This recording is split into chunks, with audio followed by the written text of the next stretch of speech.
Alright, greetings Panadians, and welcome to my event mall duo breakdown video.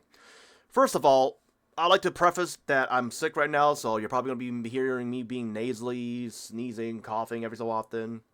But also do take note that I like to cover a certain amount of things at the start of the video for this actual specific event. One is do not do any of the AFK time until you've done your 50,000 kills, because you need the 50,000 kills in order to get any break room points to actually level up the enhanced rest stat section of the UI. If you've already done it, don't worry, it's minuscule, it's unimportant, because like you're losing like maybe like half a percentage of efficiency. So don't don't worry about that. If you already use some, it's not the end of the world.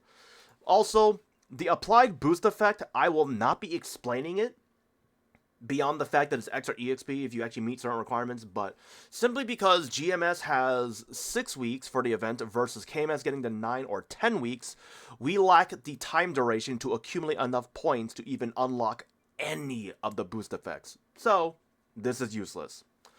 Another thing I like to cover is, do not assign your manager and crew until you've decided who you want the crew to be.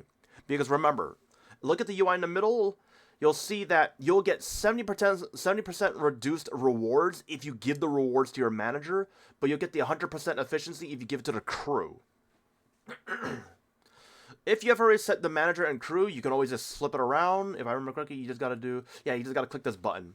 And the way you actually distribute the actual managing points to convert to EXP and ERDA is you have to click either the manager or the crew button. I don't know why Nexon put it in the middle instead of just underneath their names. That would have been smarter. But yeah, after which, click the swap button in order to actually do it. They should have used a different word for that. I don't know why they did it. But other than that, that's pretty much the basis of stuff that needs to be covered. Oh wait, except the fact, if you actually want to know how much EXP you can give to a certain level, remember you have to be 260 or above to assign a character to the actual roles. I'll have the KMS EXP chart in the description, as long with Wacky Bean's calculator or EXP spreadsheet in the description as well, so you can actually make a better educated decision on which one you want to do. Personally speaking, I would recommend that you assign a Legion champion. Ideally, Legion champion number 4, if you either, 1, haven't finished one already, or 2, it just needs a couple more levels that you can probably feed it, which is what I'm going to be doing. This is going to be my 4th Legion champion, although ironically enough, I'm going to replace my Kana once Ren gets here, so this is kind of useless. But for the time being, you're going to stay there. But other than that, that's pretty much all I have to show you guys for in-game. So let me quickly go pull up the patch notes real quick so I can actually show you guys the patch notes part of this. Oh yeah, by the way, I do apologize for the weird cropping. I had to do it for Reddit because it's too much stuff on the left and right, and I don't want to actually have that be like a distraction. First and foremost, we have long-term rest, dynamic rest, and charge snag. Long-term rest is increasing the amount of hours you can AFK for, but it reduces the amount of EXP multiplier. Dynamic rest gives you a minimum and a maximum EXP multiplier for your actual EXP. That actually lowers the minimum EXP the higher level it goes, and increases the EXP for the maximum range the higher level it goes as well. Give me a second. Sorry about that, guys.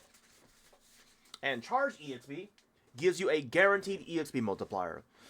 So, I like to also apologize. I was going to make a guide and actually, make a spreadsheet calculator to actually show you guys how this works, but because of the fact that we only can do like level 3 or level 4 maximum for one of them, it felt really unnecessary and felt really stupid.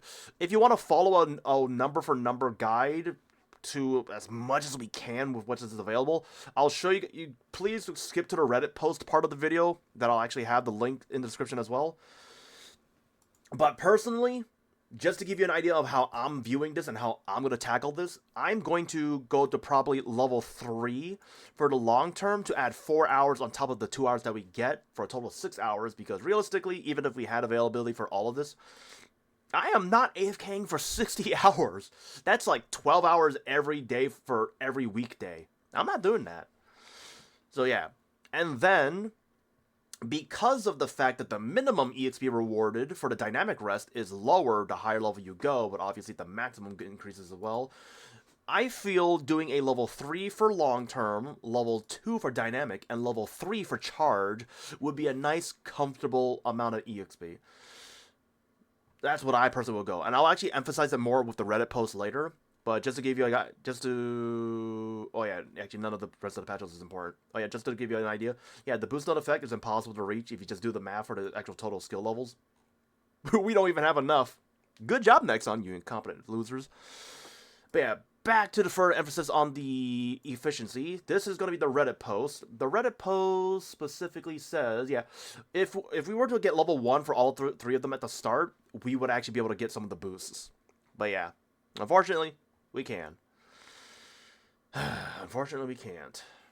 But yeah, once again, I'd like to shout out Super Jimmy and XX Shadow Flare on the Maple Story subreddit for actually doing the map for this stuff. This is actually really good. This is actually really good. Oh yeah, and just to give you an idea, the total cost, if you were to follow up to the guide as much as you can for what Shadow Flare wrote, will require you to spend 110, and it only allows you to get the Dynamic 3 and Long-Term 4. But once again, change the numbers as you see fit and adjust it as best as you can. Where was it? I remember seeing it somewhere off of this. Yeah, I don't really remember what it was or how important it was, but long story short, you could do what I'm doing, which is going to be a level 3, level 2, level 3, or you could do level 4, level 3. But yeah, where was it? I remember seeing it somewhere. So basic. Where was it? Oh yeah, okay. That's one of the points that they made, that Super Jimmy made, is the second one is rush, really up to you since their average out is essentially the same values. Stacks will be stable EXP and you run on the values. So yeah, the EXP isn't astronomically different, and just to further emphasize it, let's go to the get ready for a light flash. Sorry about this, guys, but this is the KMS EXP chart. This is level, this is the EXP per tick, and I forgot what this one was, but this one is an EXP total.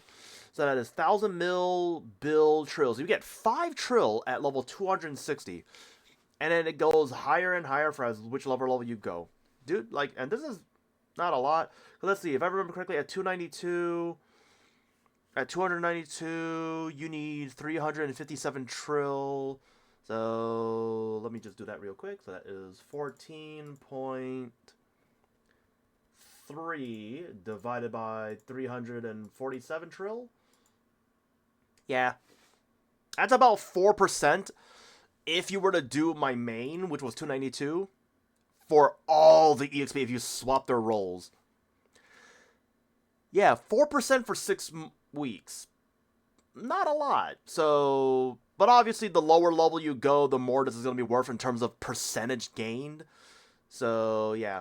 Oh, it even shows you the percentage right here. I'm stupid. So, yeah, 260, you'll get 2.8 levels. Since I'm doing a Kana at 275, I'll get 74% for 6 weeks of doing nothing. In the grand scheme of things, this is great if you're someone who doesn't train, and just uses dailies and event to actually level up characters. But let's be honest, in that 6 weeks if you actually did 6 weeks of training at 275, you get more than that. But it's just a bigger picture scenario on that one. So it's still good, but you're not, even if you like miss a couple of days or like you choose the wrong efficiency, you're not going to be really gaining or losing that much. And to my knowledge, this is just the base amount of EXP that you'll be able to get anyways. So so it's probably going to be more than 74%, but regardless, we're pulling hairs. You know, ironic coming from someone like me who has no hair. But you're going to be pulling like hairs or like just getting a minuscule amount of percentage. But just do what you think you can reach. Do which one you think is better. I do apologize that this guide isn't really a direct guide and me explaining things as I usually do. But if Nexon didn't screw this up, I would have made a better one. But other than that, if you have any other questions, any other ideas, if you want to rant with me in the comments about this one, by all means, please go do so in the comments. I'll do my best to answer any questions that you actually have in a timely manner. I am sick, so I might go to sleep, guys. I don't have to do 20 in the portals anymore for this event, so I might just go to sleep. Other than that, guys, thanks for watching and support. I'll see you guys in the next video. Bye!